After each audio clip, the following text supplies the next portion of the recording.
예, 예고해 드린 대로 여러분 참 좋아하시는 분이죠. 그리고 신뢰할 만한 분이죠. 민주당 정성호 의원 모셨습니다. 어서 오십시오. 네, 안녕하세요. 감사합니다. 네, 제가 감사드리겠습니다. 아이고. 지난번에 국회의장 되셨으면 좋겠다 그렇게 생각했는데 뭐 어쨌든 뭐 그냥 순리에 따르기로 했습니다. 이 다음에 하시는 게 순리라고 생각하십니까? 뭐 당의 지지자들이 예.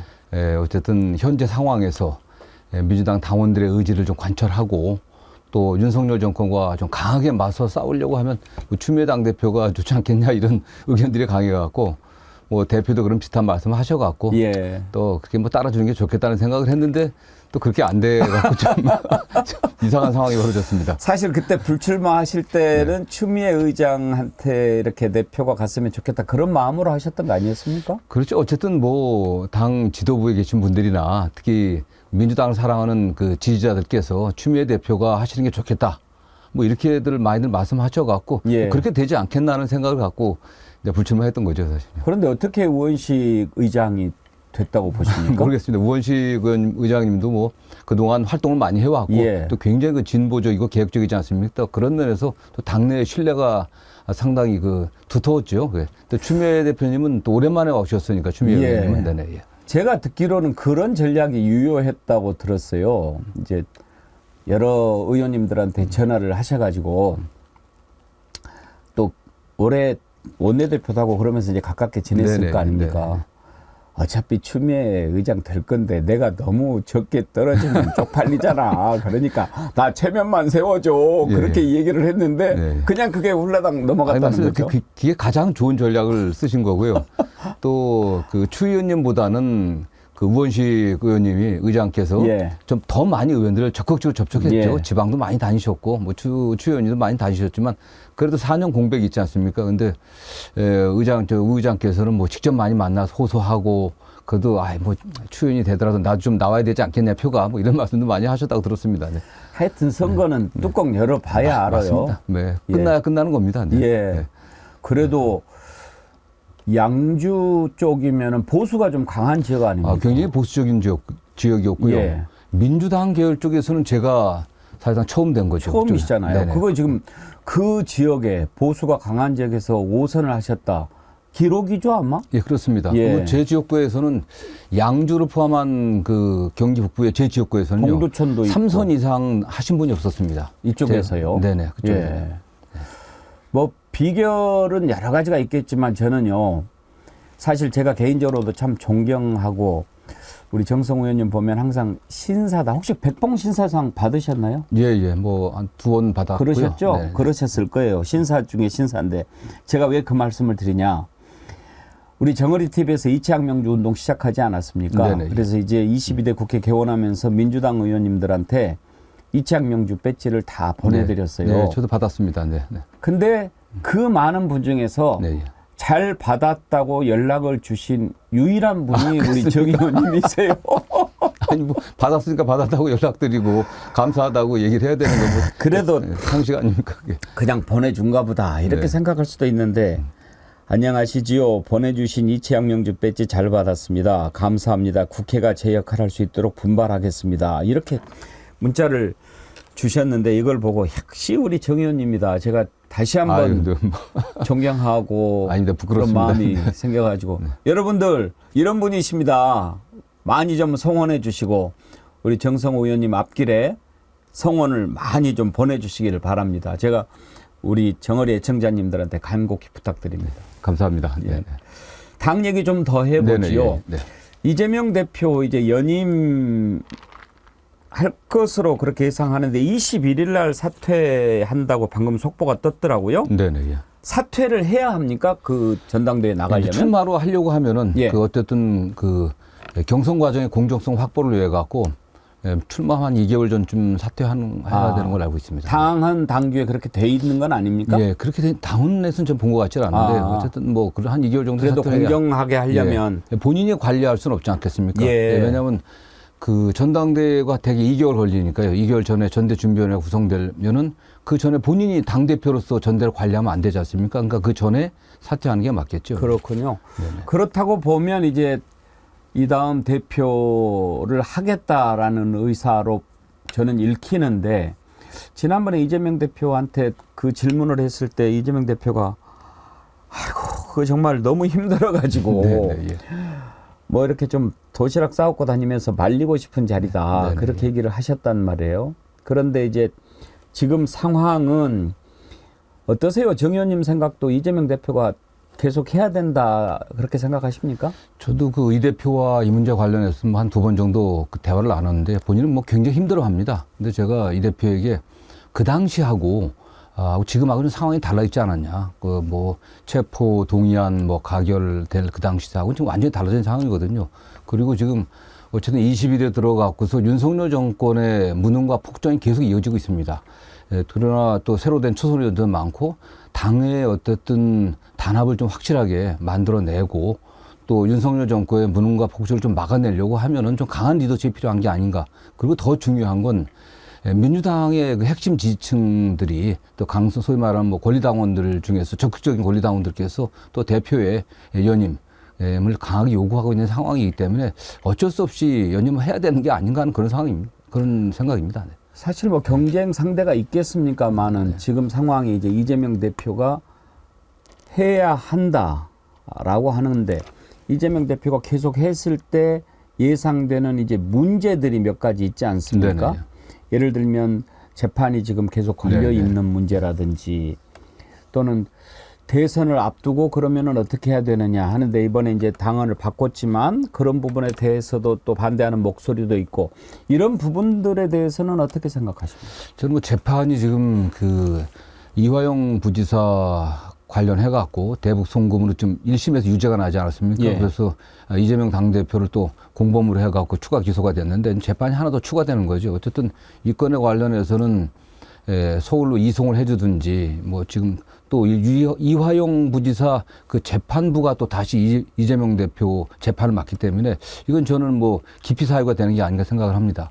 어쨌든 재판이 하나 더 늘어갔고 재판 부담이 늘은 건 사실이지만 말씀드린 대로 어쨌든 당이 이재명 대표 중심으로 확고하게 체제가 갖춰져 있기 때문에 실제로 뭐 당무에 대한 부담은 좀 적다고 좀 보고 있습니다. 그렇기 때문에 재판 때문에 재판이 좀 늘었다고 해서 뭐 다른 지장이 있는 건 아닌 것 같고요. 다만 뭐 재판에 출석하다 보면은 대표가 좀 민생 현장을 좀 많이 다니고 또 당원이나 국민들과 소통해야 되는 그런 시간이 좀 부족한 측면은 분명히 있다고 좀 보고 있습니다. 그리고 대선 1년 전에 당대표가 사퇴해야 된다는 규정이 있지 않겠습니까? 예. 이번에 그 부분에 단서 규정을 넣어갖고 예비 규정을 만들긴 했지만은 저는 뭐 이재명 대표가 그 1년 전에 사퇴를 하지 않고 지방선거가 있으니까 지방선거 공천을 맞추고 사퇴한다. 좀 연장해갖고 저는 그럴 가능성은 없다고 보고 있습니다. 예. 네. 그 이화영 부지사 재판과 관련해 가지고 이재명 대표 이제 소설이라고 그러지 않았습니까? 우리 네네. 정 의원님도 법률가신데 정말 소설이라고 보십니까? 뭐 저는 뭐 저도 소설이라고 봅니다. 왜 검찰이 예. 각본을 짜갖고서 처음부터 한 게 아닌가. 원래 지금 이재명 당대표에 대한 사건들이 다 그렇습니다. 원래 본 사건들 없어지고 나중에 이상한 게 되는 거예요. 별건 수사해갖고 그게 기소되는 상황이거든요. 지금 이화영 부지사 이 사건도 처음엔 그 변호사비 대납 사건 시작했습니다. 변호사비 대납은 아예 없어졌습니다. 전혀 근거 없는 것도 밝혀졌고 그 과정에서 경기도가 추진했던 그 대북 지원 사업들이 있었고 또 마침 그 비슷한 시기에 쌍방울이 또 북한 투자를 하려고 하는 그런 의도도 있었고 또 뭐 주가 조작을 하려고 하는 그런 뭐 북한 투자를 해갖고 주가를 조작하려고 하는 저희가 보기에는 그런 의도가 있었던 그런 행위가 있었던 것 같아요. 그게 겹치니까 그거를 속된 말 그냥 뒤섞어 갖고 하나를 묶어 갖고서 이재명 대표가 쌍방울에 어쨌든 대북 송금을 갖다 이재명 대표가 뭐 보고받고 지시한 것처럼 경기도의 대북 지원 사업을 지원하기 위한 또 이재명 대표의 방북을 추진하기 위한 대가로 한 거다 이렇게 엮어놓은 것으로 보고 있고요. 다만 관련해서는 물론 뭐 증거에 대한 평가가 다르겠지만은 국정원에서도 이미 이게 쌍방울의 주가 조작과 관련됐다는 그런 식으로 좀 얘기됐고 이게 경기도와 관련이 없는 것처럼 사실은 그 소설이 돼 있습니다. 예. 그리고 안부수 전 회장 그 아태협회 네. 그 안부수 씨 재판에서도 사실 이 부분에 관련해서는 대북 그 이재명 대표와 관련이 없는 것처럼 사실 판단이 났거든요. 최종 판단 아니지만 그렇고 저는 뭐 다른 걸 다 떠나도 그 당시 상황이 이재명 대표가 북한에 돈을 주고서 방북하려고 할 정도 저는 그런 상황은 아니었다고 보고 있습니다. 또 이재명 대표가 그 정도로 어리석지는 않고요. 이미 대북 송금 관련해서는 노무현 정부 때 그 김대중 정부의 대북 송금 관련해 갖고 사법 처리가 있지 않았습니까? 사실은요. 뭐 몇몇 분들이 사법 처리 받고 고초를 겪었는데 대가를 주고서 북한에 들어간다고 하는 것은 상상할 수 없는 상황이었습니다. 그리고 그 당시 이재명 대표가 물론 북한 지원 사업을 하고 있었지만 그건 인도적 차원의 지원이었고 정부 절차 안에서 통일부하고 계속 협의를 하면서 또 국정원의 자문을 받아가면서 추진했었거든요. 그렇기 때문에 이재명 대표가 쌍방울의 돈을 받아갖고서 대북 그 방북을 추진했다는 건 이해하기 쉽지 않고 더군다나 가장 결정적인 지원은 딱 하나입니다. 예. 김성태 쌍방울 회장과 술자리에서 두 번 전화했다는 거거든요. 예. 무려 800만 달러라는 돈을 주면서 북한에 송금을 하면서 술자리에서 전화를 바꿔줘 갖고서 했다. 이재명 대표와 김성태 회장과는 일면식이 없습니다. 예. 만난 적이 없어요. 뭐 측근들이 뭐 어쨌든 그 누가 상 당했을 때 조문 예. 갔나 안 갔다 이런 게 나온 건지 그게 의례적으로 늘 있는 거 아니겠습니까 사실은? 그걸 더군다나 만남이라고 할 수는 없죠. 국회의원들 설사 같은 봤어도. 경우는요. 저도 술자리에 서지 않은 분들이 뭐 정성호 의원 누구 좀 바꿀 테니까 얘기 좀 전화 받아봐 이런 전화 수탁이 왔습니다. 예. 예? 뭐 속된 말로 그냥 좀 가오 잡으려고 그런 분들이 있지 않습니까? 그래서 저는 그런 정도 이상적이도 아니라고 봅니다. 부지사가 바꿔주니까 덕담 수준 정도 그냥 뭐 내용을 알고 얘기했겠습니까? 누굽니다 하니까 뭐 반갑 감사합니다. 뭐 잘해보십시오. 덕담 정도 했겠죠. 그걸 갖고서 그 중차대한 대북 관련한 어쨌든 그 일의 추진 업무의 그 대가였다라고 보기에는 저는 도저히 믿을 수 없는 어떤 상황이라고 생각합니다. 그런 점으로 봐서 다 소설이다. 네. 지금 이화영 부지사 기소했던 그 검사가 왜 술자리 벌려가지고 교도소에선가 구치소에선가 술자리 벌여가지고 회유를 시도했다라고 하는 의혹도 제기가 됐지 않습니까? 네네. 그 부분은 사실이라고 믿으십니까? 그 부분에 관련해서는 아직 제가 정확한 객관적인 증거는 아직 나오질 없으니까. 않았기 때문에. 근데 그 검사가 지난번에 이성윤 의원이 법사위에서 제기했던 그 똥 싸고 막 그랬던 그 검사 맞습니까? 그건 정확히 제가 잘 모르겠어요. 아직 확인을 하지 못했습니다. 네. 예. 근데 어쨌든 이성윤 의원이 제기한 그 문제는 정말 심각합니다. 사실은 어떻게 보면 정말 그런 행위가 있었다고 하면 지금 이성윤 의원이 말하신 그 검사는 그 검사죠, 일단은. 그러니까 그 특활비로 술 처음 마시고 민원실에 똥 싸놓고 했던 것이 사실인지 아닌지는 모르겠으나 이성윤 의원이 얘기한 그 검사가 지금 이화영 검사, 왜냐하면 제가 그것을 왜 여쭤보냐면 자꾸 그쪽에서 얘기했을 때 상식적으로 말이 안 된다고 얘기를 한단 말입니다. 어떻게 상식적으로 지금 수감돼 있는 사람하고 뭐 이렇게 술자리를 벌이느냐라고 항변을 하는데 그러면 특활비로 술 마시고 민원실에 똥 싸는 건 상식적이냐 이거죠. 그래서 몰상식한 사람은 충분히 그렇게 비상식적인 일을 할 수 있어서 여쭤보는 겁니다. 일단은 구체적으로 이름이 검명이 안 됐기 때문에 잘 모르겠지만 어쨌든 간에 술 마시고 특활비로 술 마시고 민원실에서 그런 행위를 했다고 하는 주장이 있는 거 아니겠습니까? 이거에 대해서 지금 검찰이 분명하게 지금 답변을 안 하고 있거든요. 저는 그럼 상당히 답변하지 않는 거 보면은 뭔가 속된 말로 캥기는 게 있는 거 아니겠습니까? 아니 그리고 이성윤 의원이 누굽니까? 서울중앙지검장 출신이고 검사를 오랫동안 했는데 없는 얘기 하겠습니까? 저는 대한민국 검사들의 행태나 어떻든 뭐라고 합니까? 도덕적 파탄이 이 정도 수준까지 이르렀나 하는 개탄을 하고 있습니다. 사실은. 의원님은 검사 안 거치고 바로 변호사 하셨습니까? 그렇습니다. 저나 이재명 대표는 바로 변호사를 했습니다. 천만 다행입니다. 저도 제가 이재명 대표가 가끔 저보다가 형 때문에 말이야 변호사에 갖고 판검사하고 변호사에 갖고 이렇게 고생하고 있다고 얘기를 저한테 가끔 합니다. 농담으로 하는데 저는 제가 그렇게 얘기합니다. 그래도 변호사였기 때문에 이 대표나 나나 악질 검사 안 되고 이렇게 그래도 좀 올바르게 살지 않았냐 이런 얘기를 합니다. 근데 대한민국 검사 수준이 왜 이렇습니까?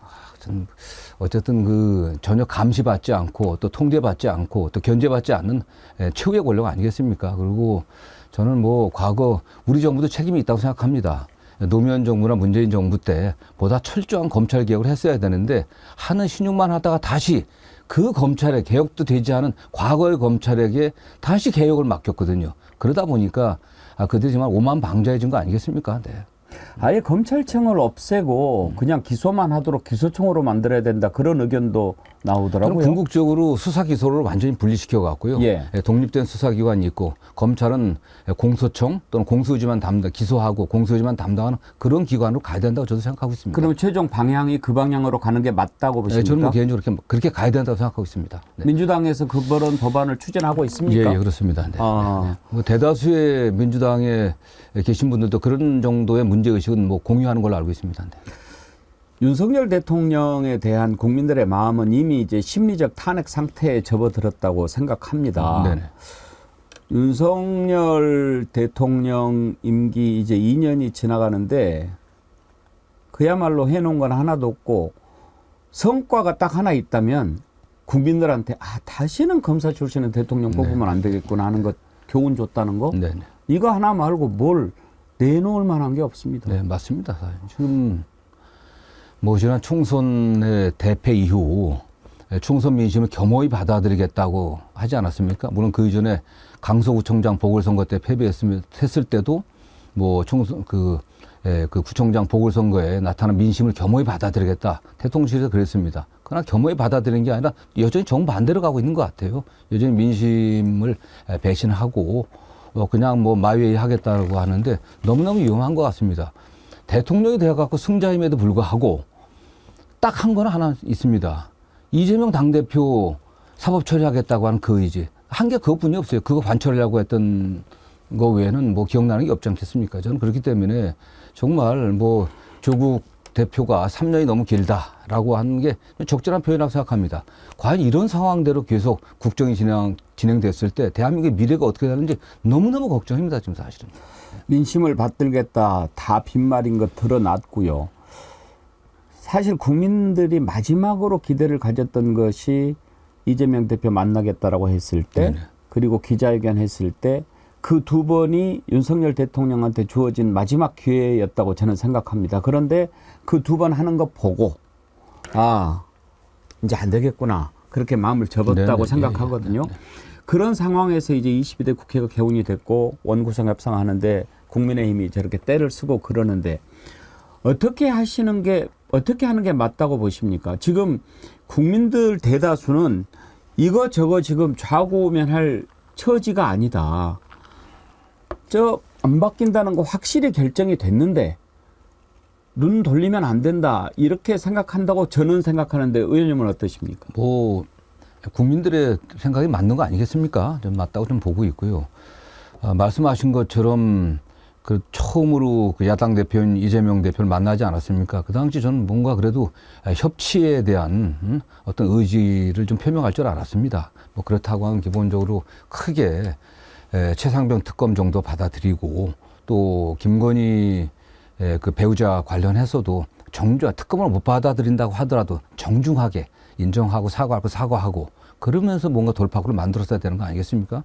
최근에 그 이화영 부지사 사건 판결 나자마자 바로 이어서 이재명 당대표 기소하는 거 보십시오, 사실은요.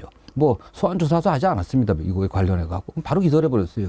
저는 협치에 대한 기대는 이제 무망하다고 보고 있고 국회의 다수당을 만들어준 국민의 뜻은 윤석열 정권의 이 폭주와 폭정을 막아달라는 거 아니겠습니까? 그래서 국회에서도 민주당으로서도 이 당 다른 선택의 여지가 없습니다. 오히려 여당에서는 여당에게 뭔가 선택할 여지를 달라고 하는데 대통령이 지금 행정권을 갖고 있는 거 아니겠습니까? 국회를 아예 무시하고 거부권 행사하고 시행령 통치하겠다고 지금 선언하고 있는 그냥 대놓고 얘기를 하고 있는 거 아니겠습니까? 거부권을 갖다 여당 의원들을 모아놓고서 대통령이 거부권을 적절히 활용하라. 이게 말이 되는 얘기입니까 사실은? 그걸 듣고 있는 국회의원들이 그게 정상적인 국회의원이 아니죠 사실은요. 이런 상황에서 민주당은 총선에서 나타난 국민들의 민심을 받아갖고서 좀 강력하게 이 폭정을 막는데 우리 당력을 집중해야 된다고 보고 있습니다. 그러면 원구성 협상은 어떻게 정리가 되는 게 맞겠습니까? 지금 이제 국민의힘이 저렇게 때를 쓰고 오늘 보니까 운영위 법사위원장 1년씩 번갈아서 하는 건 어떻게 했느냐라고 생각하는 얘기를 하던데 어떻게 생각하십니까? 지난번에 문재인 정부 때 저희가 법사위원장을 처음에 맡았다가 예. 양보해 준 그 결과가 어땠습니까? 아무것도 하지 않았습니다. 21대 국회 마지막까지 법사위를 열질 않았어요. 이 쟁점 법안을 안 올리는 게 아니라 아예 다 타상위 법안, 민생 법안까지도 처리를 안 했습니다. 다시가 반복할 수 없는 거 아니겠습니까? 저는 뭐 민주당의 지지자들이나 일반 국민들도 그건 용납하지 않을 것으로 보고 있고요. 어쨌든 법사위는 무조건 민주당이 확보를 해야 됩니다. 지금 민주당이 11개 상임위를 먼저 지금 상임위원장 뽑아놨기 때문에 나머지 7개 상임위원회라도 여당이 맡아갖고서 국회를 정상화시키는 게 책임 있는 자세죠. 본인들이 원하는 뭐 법사위 운영이 1년씩 돌아가면서 하자. 이건 뭐 안 하자는 거나 똑같은 거 아니겠습니까? 민주당과 어쨌든 국민들의 의사를 뭐 저는 무시하는 거라고 생각합니다. 1년씩 하자는 건 택도 없는 소리다. 네, 그렇습니다. 예. 그런데 이제 문제는 이렇게 버티고 안 오면 지금 보니까 뭐 행안위 열어도 이상민 장관 안 나와, 법사위 열어도 박성재 장관 안 나와, 이런 식으로 계속 지금 무시 전략으로 네네. 가지 않습니까? 이거 계속 두면은 이거 뭐 하나만 한 거 아닌가? 네네. 뭐 청문회 해도 그렇고 뭐 그렇게 걱정들을 하는데 묘안이 있습니까? 일단 그 국회법상 국회의 출석 요구에 대해서 거부했을 때, 불응할 때에 대한 처벌 규정이 없습니다. 국회에서의 뭐 증언 및 감정에 관한 법률에 의하면은 국정감사나 국정조사에 선서하고 선수한 증인들, 그때 뭐 증인들은 물론 뭐 위증하면 처벌받겠죠. 예. 그 당시 이제 출석 요구를 했을 때 불응하게 되면 고발할 수 있는데요. 예.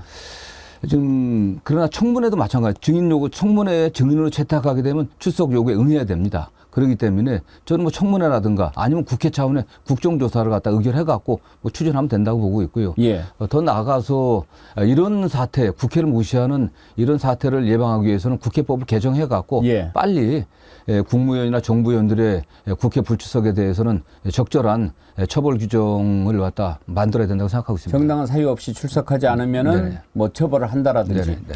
근데 윤석열 또 거부하지 않겠습니까? 저는 뭐 그런 것까지 거부하기 쉽지 않을 거라고 보고 있습니다. 예. 당장에 우선 해결해야 될 것이 이제 최혜병 특검법 네네, 아니겠습니까? 네네, 7월 19일이면 통신기록 1년 기간이 돼가지고 이제 보관도 못 한다고 하는데 그 전에 될 수 있을까요? 지금 만만치는 않은데요. 어쨌든 뭐 법사위에서 소위에 회부해 있기 때문에 일단 여당이 들어오지 않는다고 소위에서 의결해갖고 다시 전체에 상정해갖고서 본회의에 회부해야죠. 본회의 회부해갖고 의결해야 된다고 보고 있습니다. 네. 공수처가 미리 통신 기록을 확보할 수는 없을까요? 지금 저는 그게 왜 확보가 안 되는지 모르겠습니다. 그러니까요. 예, 예. 그래서 뭐 압수수색 영장을 갖다 발부하면 될 것 같은데 이게 뭐 어쨌든 그가 관련해서는 뭐 그 국가안보 또는 군사 기밀이라는 이유로 응하지 않는 건지 그 상황은 제가 정확히 모르겠는데 그렇지 않은가 생각합니다. 네. 의원님 보시기에 오동원 공수처장은 어떻습니까? 믿을 만합니까? 지금 뭐 믿을 수 있겠습니까? 네. 지금 뭐 공수처에 대해서는 뭐 상당히 처음에 공수처를 설립한 취지는 그야말로 국가 권력으로부터 독립해갖고 살아있는 권력을 수사하라고 만든 거 아니겠습니까? 그런데 그 제 역할을 거의 못했습니다. 지금 최근에 와서 최상병 관련해갖고 수사를 조금 하는 듯한 신용을 하는 것 같은데 과연 제대로 하는지는 좀 결과를 좀 봐야 될 것 같습니다. 네. 공수처 가지고는 이제 서로들 그렇게 이야기합니다. 국민의힘이나 윤석열 대통령 측은 아니 우리가 반대했는데 민주당이 만들자고 했던 공수처 아니냐. 네네. 그런데 왜 공수처 수사를 지켜보자고 하는데 반대하냐. 네네. 그렇게 얘기를 하고. 네네. 그리고 지금 윤석열 대통령은 뭐 공수처 수사 지켜보고 그것이 편파적이라고 생각하면 나라도 앞장서서 뭐 특검하자고 하겠다라고 얘기하는데 공수처 하는 거 보면은 제대로 하는 것 같지도 않고 지금 이렇게 맞서 있거든요. 네네. 공수처의 이 딜레마는 어떻게 풀 수 있을까요? 어쨌든 그게 뭐 어떤 제도든지 운영하기에 달려 있는데 정권에서 뭐 저희 민주당의 좀 잘못도 좀 있다고 생각합니다. 사실은 그 당시 공수처를 저희 만들 때 조직 구성이 굉장히 취약했습니다. 인원이 너무 적었어요. 사실 너무 적었기 때문에 그 인원 갖고 제대로 된 수사를 할 수가 없는 상황이었고 또 윤석열 정권 들어서다 보니까 뭐 완전 위축돼 갖고 뭐 많은 그 실무 수사 인력들이 떠났습니다. 사실은 굉장히 수사력이 지금 떨어진 상태인데 한번 거기에 대해서는 깊은 고민을 해야 될 것으로 보고 있습니다. 공수처에 대해서는 제대로 역할을 할 수 있게 조직 구성을 제대로 확대해주고 지원을 하든가 아니면은 뭐 정말 이런 상태로 간다고 하면 문제가 있는 거죠, 사실은요. 네. 오늘 바쁘신데 나와주셔서 이렇게 다 차분하게 말씀해 주셔서 정말 감사드립니다. 한두 가지만 더 여쭤보고 네네. 마치겠습니다. 네네. 지금 이제 특검법, 최혜병 특검법 빨리 통과가 돼야 되고 지금 무엇보다도 국민들 이 김건희 특검법 어떻게 빨리 좀 해야 된다. 예, 예. 아주 국민들의 원성이 자자합니다. 이것은 지금 당에서 어떻게 준비를 하고 계십니까? 지금 발의됐습니다. 당론으로 13일 날 발의돼 있는데 법사위에 이제 회부되면은 법사위에서 전체 회의에서 모든 논의를 좀 하고 소위에 회부해 갖고 다시 절차를 밟아야 되는데 일단은 지금 가장 시급한 게 그 최상병 특검법이기 때문에 여기 예. 집중하고 법사위에서는 이제 그거 이후에 처리하지 않겠나 이렇게 생각을 해보고 있고요. 뭐 이거에 대해서는 저는 그렇습니다. 최상병 특검법이나 김건희 특검법 관련해서는 여당 내의 많은 의원들도 이런 정도는 털고 넘어가야 되는 게 아닌가라는 예. 생각을 많이 하고 있는 것 같아요. 예. 특히 최상병 특검법 같은 경우에 대해서는 뭐 전에도 몇몇 의원들이 여당 내에서도 이건 찬성한다는 의견을 좀 발표했었죠. 근데 지금 김건희 특검법 같은 경우도 만약 여기서 이게 대통령 거부권 행사한다고 끝나는 게 아니지 않습니까, 이게. 그렇기 예. 때문에 계속 문제되기 때문에 저는 대통령 거부권 행사하면 여당 내에서도 그래도 몇 사람 일부 또 그러니까요. 견해 달리하는 의원들이 나오지 않을까 생각합니다. 아니 올바른 정신 똑바로 박혀 있는 의원이 그 안에 8명이 안 될까요? 예, 예. 만약 이 최상병 문제라든가 그 다음에 김건희 이 여사의 여러 가지 그 비위에 관련해 갖고 이거 그냥 거부권 행사 넘어간다 끝나는 게 아니기 때문에 이 문제는 여당한테도 두고두고 부담이 되고 굉장히 힘든 상황을 만드는 그런 것들이 될 겁니다. 네. 조금 큰 차원에서 말입니다. 네.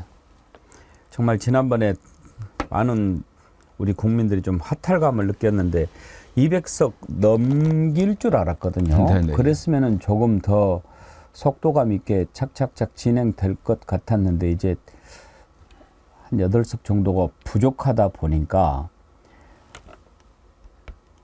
반성하지 않는 대통령 그리고 민심을 받들지 않는 여당이 이렇게 계속 가고 있고 국민들은 지쳐가고 있는데 이런 상황에서 민심을 충족하기 위한 민주당의 노력, 방향 이건 어느 쪽으로 가는 게 맞겠다라고 생각하시는지 정말 다른 분한테는 이런 질문 너무 포괄적이고 그래서 못 여쭤보겠지만 네. 정 의원님께 한번 좀 여쭤보고 싶어요. 어떤 방향으로 가는 게 맞겠다고 보십니까? 국민들이 원하는 건 가장 중요한 건 역시 먹고 사는 문제 해결입니다. 굉장히 민생이 어렵지 않습니까? 지금 뭐 자영업자 폐업이 굉장히 지금 늘고 있고요. 특히 외식업자들의 폐업이 급증하고 있습니다. 물론 뭐 창업도 는다고 하지만 급증하고 있고 이런 상황에서 굉장히 민생이 힘든 상황입니다. 그렇기 때문에 저는 뭐 이재명 대표에게 늘 이 사법 관련 문제들 이런 문제는 문제이고 그다음에 여당과 싸우는 거고 그러나 민생은 계속 우리가 관심을 가져야 된다. 계속 민생 현안에 대해서 대표가 관심 갖고 저희가 법안도 내고 정부에 요구를 해야 된다는 얘기를 하고 있습니다. 특히 가장 시급한 게 내수 부족으로 인한 지금 자영업자들의 그 파산이 지금 괜히 커져가고 있거든요. 그래서 이재명 대표가 지금 제안한 민생회복 지원금 이런 것들이 빨리 해결돼야 된다고 보고 있고요. 저는 뭐 조금 정부 여당이 거부한다고 하면 타협을 하더라도 민생회복 지원금 문제 이런 것들을 해야 될 것이고 그다음에 지금 뭐 전 세계가 미국을 중심으로 해갖고 미국 퍼스트, 아메리카 퍼스트를 해갖고 반도체 산업을 미국 중심으로 재편하려고 있지 않습니까? 그래서 반도체라든가 AI 관련해갖고 국회가 지원할 수 있는 부분들을 적극적으로 민주당이 좀 앞서서 해야 된다고 좀 보고 있고요. 특히 코로나 상황에서 대출 지원을 받았던 분들이 굉장히 힘든 상황들입니다. 이제 대출 만기가 지금 들어와 갖고 되는데 이걸 민주당이 지금 10년 만기 장기 분할 상황으로 좀 돌리자고 지금 제안하고 있는데 저는 정부에서 이거 적극적으로 해야 된다고 보고 있습니다. 그렇기 때문에 한쪽에서는 뭐 최상병 특검이라든가 김건희 여사 특검들 여러 가지 지금 지금 말씀하신 이채양명주 우리 백운기 앵커님이 지금 제일 많이 말씀해 주시고 배지도 주셨는데 이런 거에 대한 정말 정의가 완전 사라진 상황들 아니겠습니까? 이런 정의 실현을 위해 갖고 윤석열 정권의 폭정에 싸우는 건 한쪽에 싸우고 한쪽에서 민생 현안에 대해서도 우리가 강하게 목소리를 내야 된다고 생각하고 있습니다. 그러니까 정부가 못하고 안 하는 일을 국회라도 열심히 할 수 있도록 해야 되겠다 이런 말씀이신 것 같은데 사실 제가 꼭 집어서 얘기하지는 않았지만 국민들은 빨리 끌어내려야 된다라고 얘기를 하고 있는데 그 부분에 관한 생각이 혹시 있으신가 여쭤본 네. 거거든요. 예, 뭐 지금 탄핵은 어쨌든 지금 뭐 탄핵 사유대 하나하나씩 쌓여가고 있는 것도 사실입니다. 저는 대통령께서 거부권도 내재적 한계가 있는 거거든요. 헌법적 한계가 있는데 그걸 무시하고 계속 거부권을 남발하게 되면 그것도 또 하나의 사유가 될 수 있다고 저는 개인적으로 생각을 합니다. 여러 가지 측면에서 그런 것이 쌓이게 되면은 국회가 150명 이상 탄핵 발의가 가능합니다. 그리고 최종적으로 뭐 200명이 돼야 이제 발의가 되지 않겠습니까? 통과가 예. 돼갖고 헌법재판소에 넘어가게 되는데 저는 그런 상황들이 지금은 좀 이르더라도 우리 민주당이 국민과 함께 윤석열 정부의 그런 그 무도함에 대해서 싸우다 보면은 좀 어떤 사안들이 쌓이지 않겠습니까? 그래서 어떤 상황들이 오지 않을까라는 생각도 해봅니다. 네. 알겠습니다. 오늘 아주 좋은 말씀 많이 해주신 것 감사드리고 인터뷰는 이 정도 하고요. 많은 분들이 응원 댓글을 보내주셨는데 좀 소개를 해드리겠습니다.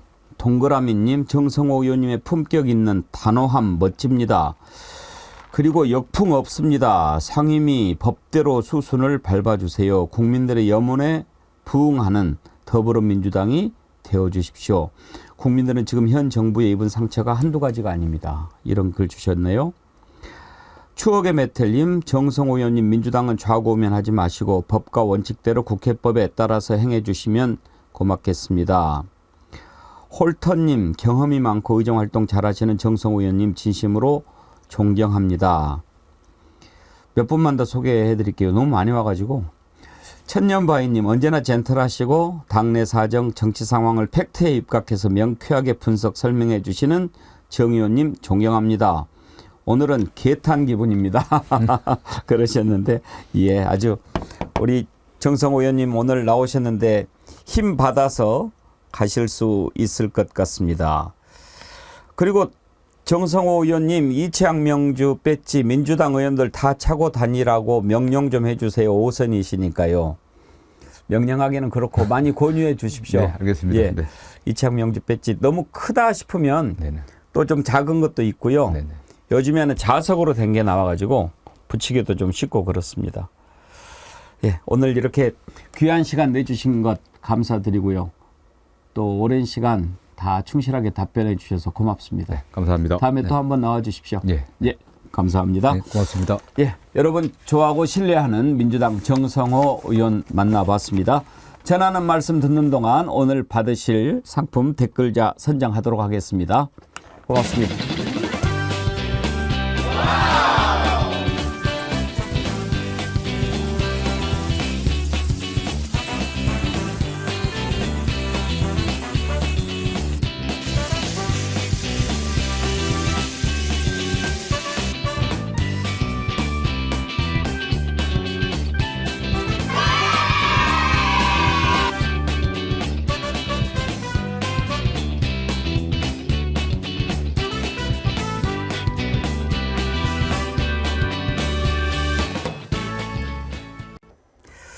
예, 여러분 많이 사랑해 주시는 정어리몰 언양 불고기 40만 구독자 돌파 기념으로 하고 있는데요. 여러분 주문을 많이 하셔가지고 배송이 조금 늦어질 수 있다고 합니다. 3, 4일 정도 지연될 수 있다고 하니까 너그러운 마음으로 기다렸다가 맛있게 드시기 바랍니다. 그리고 또 여러분들 성원에 의해서 일주일간 연장한 특별 이벤트 특가 기획전 일주일 이제 벌써 오늘이 수요일 목금토 사흘밖에 남지 않았네요. 많이 주문하시고 그 편육 있지 않습니까? 편육 좋아하시는 분들이 참 많던데요. 편육을 주문하면 거기에 막걸리가 하나 이렇게 같이 따라서 들어가나 봐요. 그러니까 막걸리를 만드는 재료가 들어가는데 그걸 이렇게 딱 하루 정도 발효를 해서 막 하면은 막걸리가 된대요. 그걸 그렇게 같이 드시는데 그게 또 아주 달달하고 맛있다고 그러네요.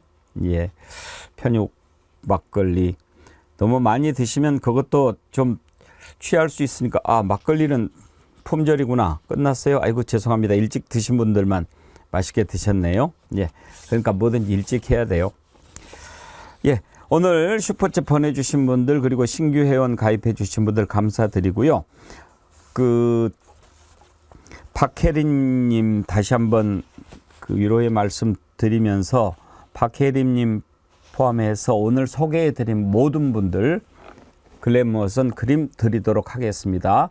여러분 날씨가 더워지는데 밖에 나가실 때는 꼭 선크림 바르시고요. 건강 잘 챙기시기 바랍니다.